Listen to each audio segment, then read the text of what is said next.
Question number 4. This question is about moving on a surface. First, look at the question. Frictionless. It means that the surface is moved. And then it is given that the acceleration is A. Remember the trick. Mark it on the diagram. And then look at the question. What is the force that the block of mass m is exerting on the block of mass m? So it's talking about this force.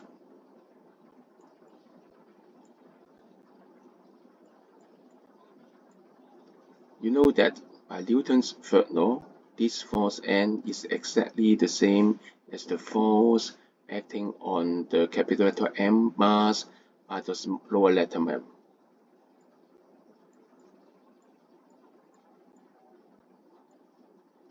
So apply Newton's second law on the capital letter M mass, F equals ma.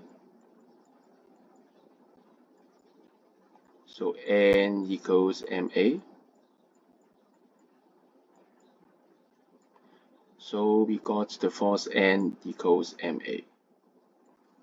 And the answer is B. Thank you.